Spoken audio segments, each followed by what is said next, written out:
Hello Revanth గారు. Hello. చాలా మంది ఇప్పుడు ప్యాసివ్ ఇన్కమ్ క్రియేట్ చేయాలనే థాట్ లో డిఫరెంట్ కైండ్స్ ఆఫ్ ఇన్వెస్ట్మెంట్స్ చేస్తుంటారు. సో కొంతమంది బిజినెస్ చేస్తారు, పార్ట్ టైం చేస్తారు. సో ఒక్కొక్కళ్ళు ఒక్కొక్కలాగా. అందులో వెరీ ఫ్యూ సక్సెస్ అయిన సినారియోస్ మనం చూస్తుంటాము, కానీ చాలా మంది మాత్రం ఫెయిల్ అవుతారు. సో అసలు మన వాళ్ళు రెండింటికి కన్ఫ్యూజ్ అవుతున్నారా? అసలు యాక్టివ్ ఇన్కమ్ అంటే ఏంటి, ప్యాసివ్ ఇన్కమ్ అంటే ఏంటి?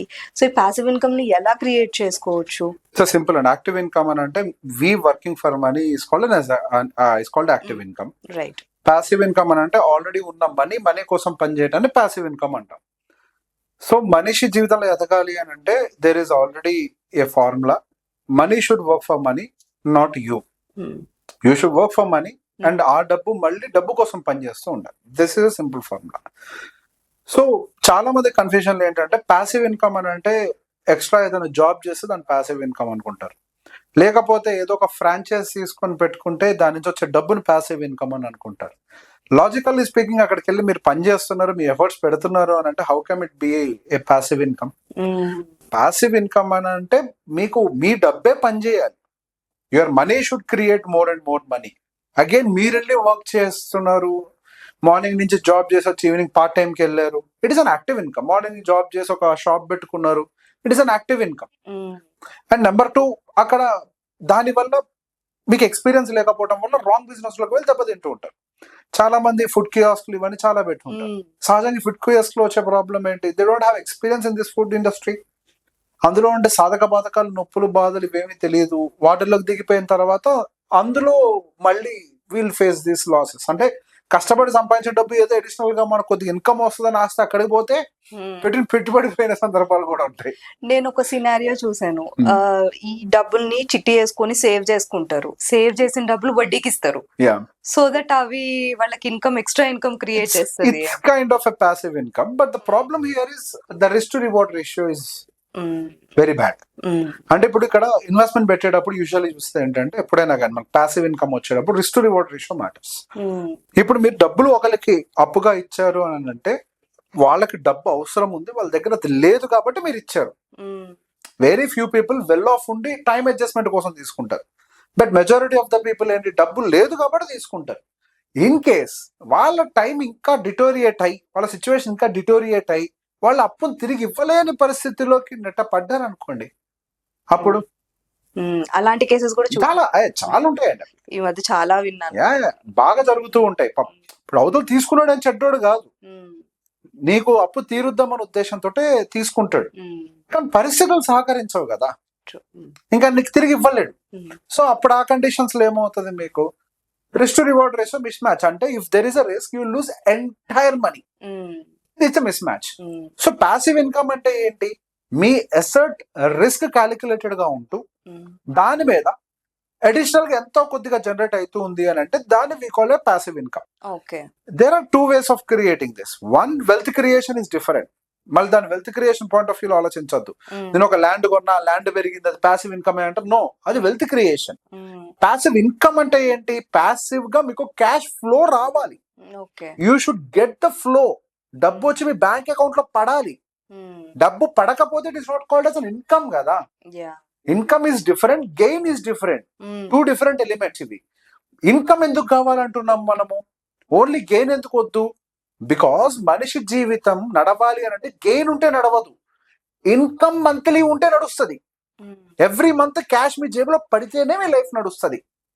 మీ 10 లక్షల ప్రాపర్టీ ₹1,00,00,000 అయితే మీ జీవితం నడవదు.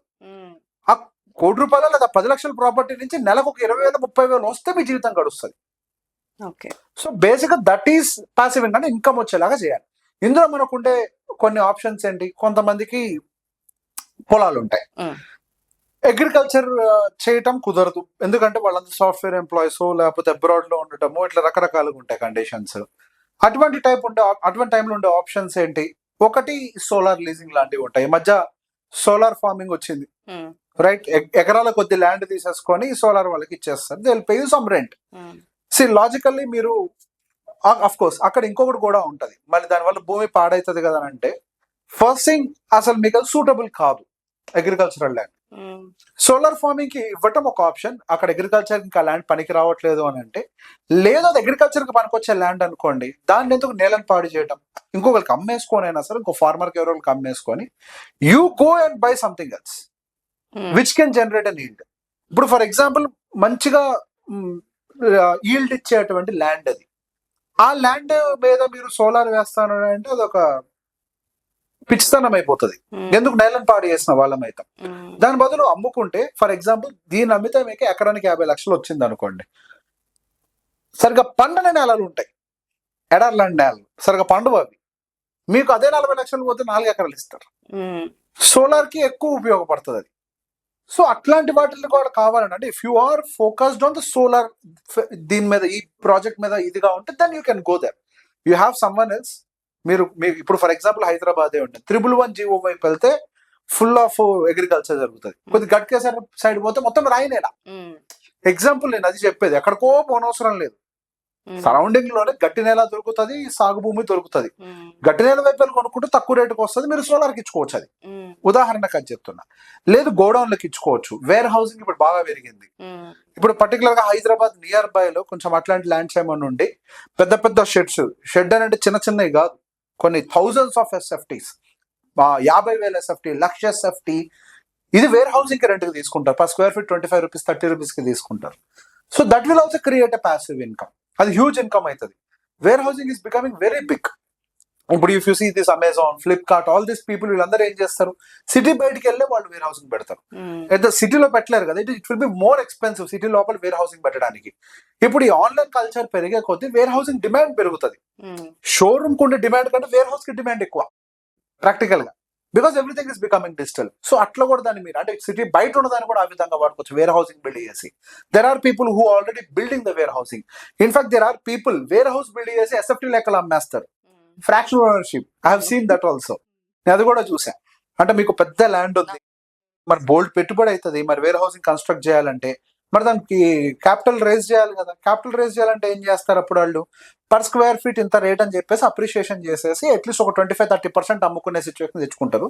ఆ డబ్బుతో వేర్ హౌసింగ్ ప్రాజెక్ట్ మొత్తానికి డబ్బులు వచ్చేస్తాయి. ఫుల్ వేర్ హౌసింగ్ కంప్లీట్ అయిపోతే వాళ్ళకి రెంటల్ ఇల్లు ఇస్తారు. ఆ 30% మందం వాళ్ళకి వెళ్తుంది, మిగతా 70% మీకు వస్తుంది. So there are many ideas like this. At the same time ఇప్పుడు ఖాళీగున్న ల్యాండ్స్ లో కూడా you can build this cell towers. ఇటువంటి ఆప్షన్స్ ఉన్నాయి. సెల్ టవర్ మీరు తీసుకునేది ఏం కాదు, వాళ్ళు వచ్చి పెట్టుకునేదే ఖాళీగున్న భూమి మీద. సో అదొక అడిషనల్ అడ్వాంటేజ్ అవుతుంది. లేదు ఖాళీగుండ ఎక్కడో దేనికి పనికిరాదు అన్న కండిషన్ లో ఉంది అనుకోండి, రీలొకేటెడ్ ఉంటే కమర్షియల్ బిల్డింగ్. సో ఇప్పుడు మనిషికి అంతో ఇంతో ఆశ ఖచ్చితంగా ఉంటుంది. ప్యాసివ్ అని అంటే నీ దగ్గర ఆల్రెడీ ఉన్న దాన్ని పనిలో పెట్టడానికి నువ్వేం చేస్తావు అనేది ప్యాసివ్ అవుతుంది. ఉన్నదాన్ని నీకు నువ్వే పనిలోకి వెళ్తున్నావు అని అంటే యాక్టివ్. నువ్వు అంటే నీ ఆబ్సెన్స్ లో, నీ వర్క్ ఆబ్సెన్స్, నువ్వు పని చేయకపోయినా అది ఇన్కమ్ జనరేట్ చేస్తూనే ఉండాలి. ఇప్పుడు dividends also comes under passive income. 6%, 7% dividend incomes వస్తాయి స్టాక్స్ లో, అవి కూడా ప్యాసివ్ ఇన్కమ్ అవుతుంది. ఇప్పుడు లేదు మనకి మ్యూచువల్ ఫండ్స్ లో IDCW లాంటి ఆప్షన్స్ ఉంటాయి. ఎవ్రీ క్వార్టర్ వాళ్ళు మనకి పే అవుట్ చేస్తారు. కాకపోతే ఎస్, మ్యూచువల్ ఫండ్స్ లో పెట్టినప్పుడు మీకు అవసరం లేకపోతే తీయకండి అని చెప్తాము. అన్నా సరే మీకు ట్యాక్స్ పట్టని తప్పించి mutual funds can grow whenever you need you take out అంటాం. But when it comes to rental అట్లా కాదు కదా, నాకు కావాల్సినప్పుడు ఏంటంటే కాదు, ఎవ్రీ మంత్ వస్తుంది కాబట్టి you keep taking it. Passive income creations కి all these options you have. At the same time one beautiful thing ఏంటి, if you are a good writer, పుస్తకం రాసి పబ్లిష్ చేసి వదిలేసేయండి. పుస్తకం బుక్ విల్ నెవర్ డై. 1వ 6వ అమ్ముడు పోతూనే ఉంటది. You will keep getting this royalties. ఇప్పుడు మీకు ఇంకొక స్పెషల్ ఆర్ట్ ఉంటుంది, మేబీ స్కెచింగ్ అండ్ ఆల్, లేదు ఫోటోగ్రఫీ ఆర్ట్ ఉంటుంది, యూ టేక్ లైసెన్సింగ్. ఇప్పుడు మీరు తీసుకున్న ఫోటోకి మీ లైసెన్సింగ్ తీసుకుంటే మీకు రాయల్టీ పే చేస్తూనే ఉంటారు. So there are many ways. అంటే మనం ఈ రోజు ఒక పని చేసి దానికి ఒక పేటెంట్ లాగా, అంటే ఒక రికరింగ్ వచ్చేలాగా తీసుకొని పెట్టేసుకున్నాం అనుకోండి, మనం పని చేయకపోయినా ఇక నెక్స్ట్ అంతా కూడా జనరేట్ అవుతూనే ఉంటది. కొంతమంది ఏం చేస్తారు తెలుసా అండి, ఒక మంచి హోటల్ బిల్డ్ చేస్తారు, దాన్ని యాక్చువల్గా ప్రాఫిటబుల్ గా రన్ చేసి దాన్ని ఎక్కువ ప్రైసింగ్ అమ్మేస్తారు. ఓకే, ఎందుకని? దిల్ గెట్ మోర్ ఇన్కమ్ కదా. సి ఫర్ ఎగ్జాంపుల్ ఇప్పుడు అపార్ట్మెంట్ ల్యాండ్ మీద అపార్ట్మెంట్ కూడా ఎందుకు అమ్ముతారు, మోర్ మనీ వస్తుందని. There are other ways also. బాగా ప్రాఫిటబుల్ గా రన్ చేయడం కోసం ఏం చేస్తారు, ఇన్ఫాక్ట్ మనకి ఫోకో మోడల్స్ అని ఉంటాయి, ఫ్రాంచైజ్ డోంట్ కంపెనీ ఆపరేటెడ్ అని చెప్పేసి ఫోకో మోడల్స్ అని అంటారు. So FOCO models also works out. But ఆ ఫోకో మోడల్ మీరు అర్థం చేసుకొని పెట్టాలి. Where you will deploy money, you will not work, they will not even allow you to work, only the company people will come, వాళ్ళే operate చేస్తారు, వాళ్ళే మొత్తం run చేస్తారు. కాకపోతే అందులో కూడా అగైన్ ఫెయిల్యూర్ ఇవన్నీ కూడా ఉంటాయి. So you have to understand the business model they. Creamstone అలానేనా? Few areas Creamstone works like that, but this organic creamer is a FOCO model. Okay, okay. Paradise Biryani is a FOCO model. Right. So there are big brands where they operate only in a FOCO model. Owner ని రానివ్వరు. Just మీకు ఏంటి అని అంటే sale మే percentage ఇచ్చేస్తారు, Okay. అంటే revenue మీద షేర్ ఇంత అని ఇచ్చేస్తారు. సో ఆ ప్రాసెస్ లోకి వెళ్ళొచ్చు. So there are many thing మీరు యాక్టివ్ గా వర్క్ చేయకుండా చేయగలిగే. Okay, yeah. Thank you. Most welcome.